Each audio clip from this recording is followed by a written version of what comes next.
Dito sa lugar na to, sa Santa Cruz, sa Escolta, nabuo yung mga unang sinihan noong early part of the 20th century. So, syempre, yung mga unang pelikula, walang sound, ano lang siya, no? Mga everyday scenes, so, mga boxers, activities, mga taong lumalabas sa factory, mga street scene, normally ganun lang kasi mga maikli lang kasi yung length ng film noon, very prohibitive yung length.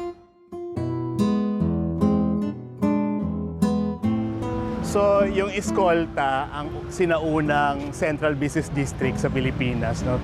Nung Spanish period pa lang, binubuo ito ng dati mga bahay na bato lang. Tapos nung turn of the century, nung naitayo yung international port sa Pilipinas, naging isang maunlad na lugar ito. At yung mga bahay na bato dati, yung baba nito kinonvert into shop houses. So, may mga opisina, may mga tindahan, pharmacy, restaurant, no? All in support of a new colonial lifestyle at the turn of the 19th century.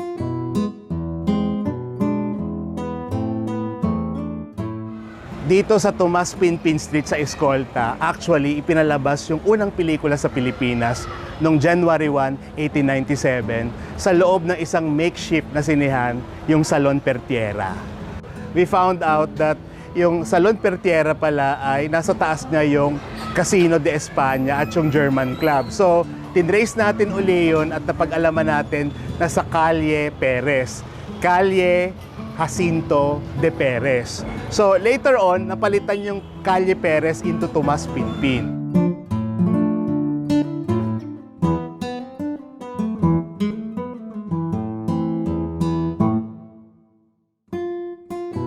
Nandito tayo ngayon sa harap ng Capitol Theater, isang masterpiece of Art Deco architecture na inidisenyo ni Juan Nakpil noong middle of 1930s, actually 1935.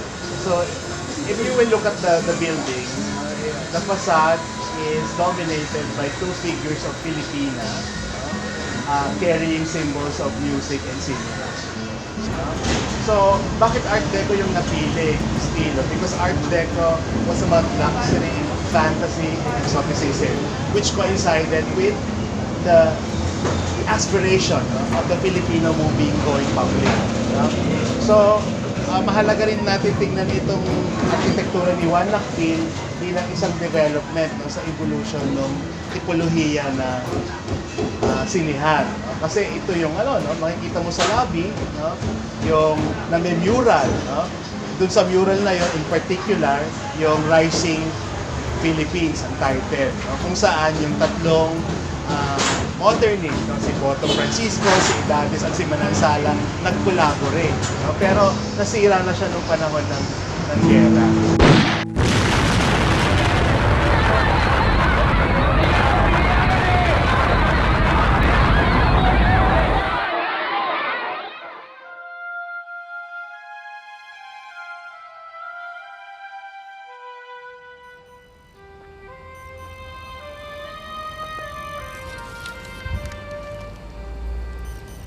Though we have a huge film culture, marami sa pelikula natin ay wala na. No? So, isa na rito because of the war. No? Many of our films were gone, no? But some of them survived. No? Actually, parang aapat na lang ang pelikula na pre-war na still extant. Ang isa pang dahilan bakit yung pelikulang Pilipino ay halos wala tayong kultura ng archiving kasi nga yung mga sinaunang pelikula ay gawa sa nitrate, nitrate film, which is very unstable, so they are prone to spontaneous combustion.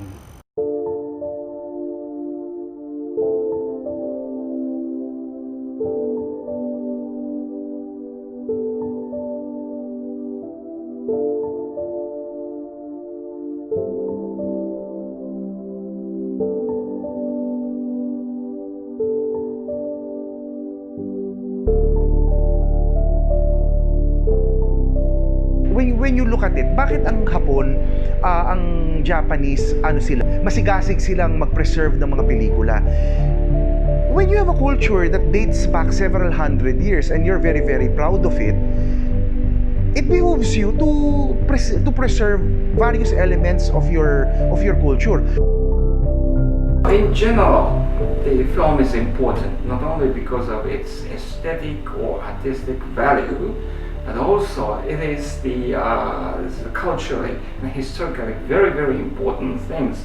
Motion picture film is somehow for the Japanese people the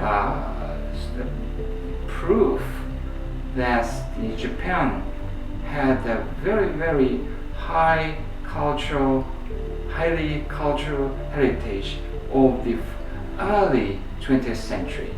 That is very, very important things. We can say if we have the Japanese films of the 1920s, 1930s, we can say that, well, Japan was really culturally high.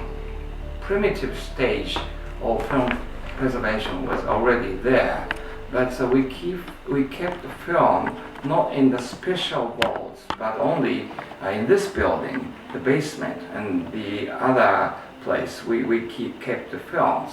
Of course, in this country, many, as well as many other countries, many nitrate film originals were lost forever. But still, there are some nitrate originals. So we tried very hard to clear the legal things and the technological things and all kinds of things. And finally, in 2014, we completed this small nitrate film vault. That was my dream was really finally realized. That is the important point for me.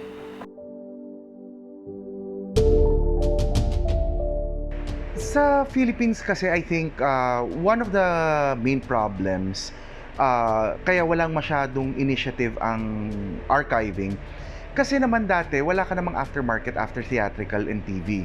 So like for example, when ABS-CBN opened, that was when ABS-CBN started their cable channels and they started Star Cinema. Doon pumasok ang ABS-CBN Film Archives kasi kami yung magiging repository nung mga i-acquire ni ABS-CBN at mga ipoproduce ng ABS-CBN. So in fact, when these vaults were created, it was with the intent that it would last for 50 years, and the assumption was everything was still going to be shot on film. So ang tinitingnan mo, ano ba yung i-acquire ni ABS-CBN? Ilan ba yung ipoproduce na pelikula? Kaya sa totoo lang, tatlo tong vaults na to eh. Because it would have taken into account everything ABS-CBN would produce for the next 50 years. So that was part of the plan, that was part of the design.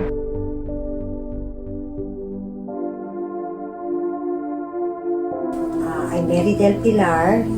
I recently retired from ABS-CBN as head of the Film Archives last year in December. But I started working in film since the early 80s, in 1982, where I was head of the motion picture laboratory at the Philippine Information Agency up to the year 2000.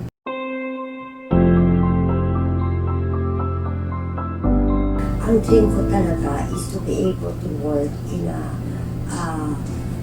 fully functioning film archive. And at PIA, syempre government agency kung sa Pondo, wala kami talagang matinong storage facility.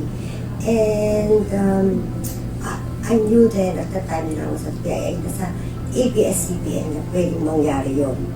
Di ba? Ayan, kasi fully supported yan ng management sa film archiving at ABS-CBN. So and I knew there were plans.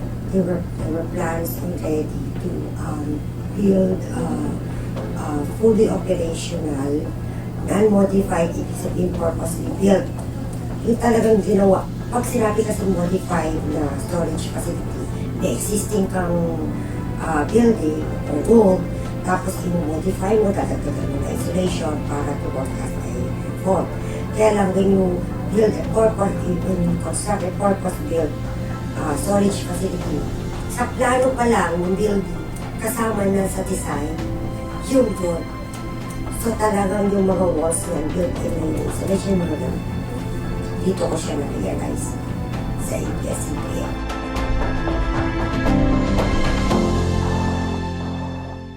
Hi, ako si Nika Del Pilar. Isa po ako YouTube banker dati, the same with archivist and QA assurance sa news library. ng ABS-CBN. Si Lika kasi she was born in 1989. Kaya she grew up between working, doing archiving work. And many times when she was a toddler, wala akong mapag-iwanan sa kanya sa bahay at nangyaya. So, dikdik ko siya sa office. Tapos sinasama-sama ako ng mami ko sa PIA. Nakikita ko kung paano nila linisin yung mga films. Dati akala ko suka yung ginagamit nila pang linis. Tapos na-explain sa akin ng mga film. Hindi, ganito yun. Chemicals yung gamit nila doon na parang hinitimpla pa nila. Then, naalala ko, yung pinaka-first na napanood ko na na-restore nila mami sa PIA pa to, sa yung tunay na yun, kasama ko yung lola ko.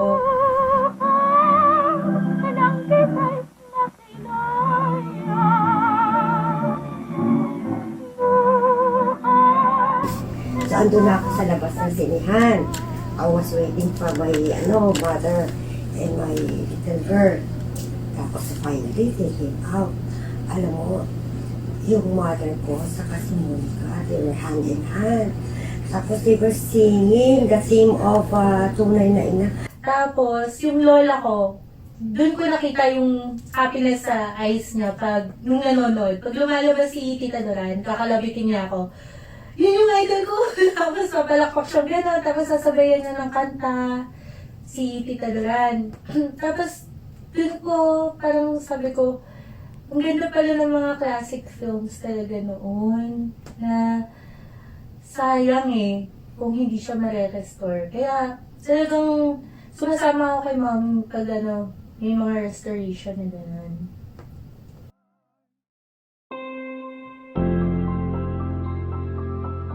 My name is Rick Hawthorne. I'm a company partner here at Central Digital Lab. Once we realize the film is of a certain condition and we've cleaned off any perhaps surface marks or surface dirt or residue that might have adhered to the film, we would then scan it, and that brings the roll of film, which is a physical element, it brings it into a digital environment. From the digital environment, we will make some minor corrections during the scan. We would check certain aspects of the film. We'd also check it for movement.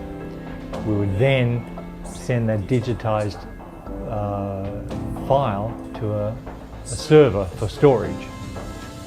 And then the restoration process can begin. Once it's color corrected, we will then send it to our restoration artists for the physical digital cleanups that they would undertake with each frame of the film. In the worst possible scenario, we would pull certain scenes from an existing print. So if the negative is really in bad condition, we might find missing scenes from a print. Some movies, such as Ora Plata Mata and Himala, we use 3 separate film copies to make the final restored version. You know, when we do film restoration, that's only one aspect of what we're doing. Kasi walang saysay ng film restoration kung walang awareness ang tao. That's why we're going through the process of creating new posters, creating trailers, tying up with cinemas, bringing it back to the cinemas. Because kahit pa paano mo sabihin, gumawa ka ng restoration, palabas mo sa TV, papansinin ba yan? Pero pag sinabi mong ipapalabas mo sa sinihan, may red carpet premiere ka, may mga dadating na mga artista, iba ang dating sa tao. Importante yung pelikula.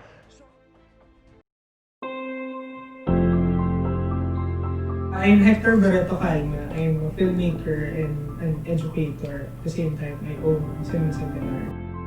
Cinema Centenario came from the idea of the celebration of the 100 years of Philippine cinema. We wanted kasi na yung Centenario ay maging homage namin sa celebration ng Centennial year ng Philippine cinema. Ako, personally, sobrang fan ako ng ABS-CBN Film Restoration kasi yung mga pelikula na pinanood ko dati sa TV na ang pangit ng quality, parang scanned lang tapos converted to VHS tapos pinalabas na sa TV. Na-appreciate ko na, parang sabi ko, ang ganda ng story, ang ganda ng kwento, affected ako. Tapos, nung napanood ko yung restored, mas lalo ko siyang na-appreciate na parang, wow, grabe, ganito kaganda yung mga pelikulang nami-miss ng mga tao. Kaya din kami, sa Centenario, tumutulong dun sa advocacy nila na maging available itong mga pelikula ko. Kasi kailangan siya mapanood ng mga tao. Kung upcoming filmmaker ka man, hindi ka pwedeng gumawa ng pelikula kung hindi mo naiintindihan kung saan galing yung pelikula Pilipino. Parang gagawa ka ng pelikula Pilipino tapos never kang nakanood ng pelikula ni Lino Broca, hindi mo kilala si Nora Honor, hindi mo alam kung anong mga pelikula ginawa ni Ron Dito. Diba? Kaya ako, deserving talagang i-support yung advocacy na yun ng ABS-CBN Film Restoration. Kaya ang ganda ng tandem eh. Cinema Centenario at yung ABS-CBN Film Restoration. Kasi kami, we push for audience development. Ang restoration, push for support on watching classic films na restored. So, pag pinagsama mo kami, pag minere mo kami, parang isang solid na advocacy siya. Parang Filipino films, classic restored films. Diba? Sobrang panalo ng tandem na yan.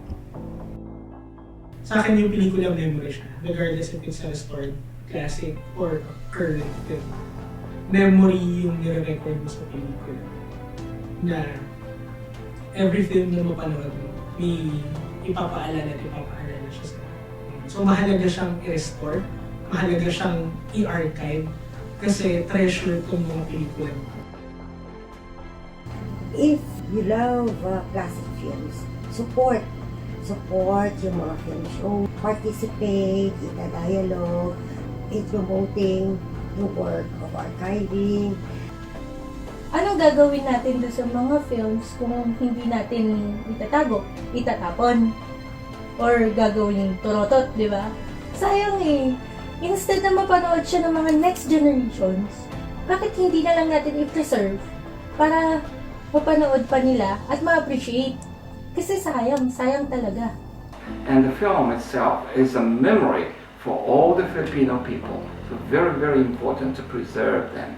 And if you lose the film, that means that you lose the memory of the nation.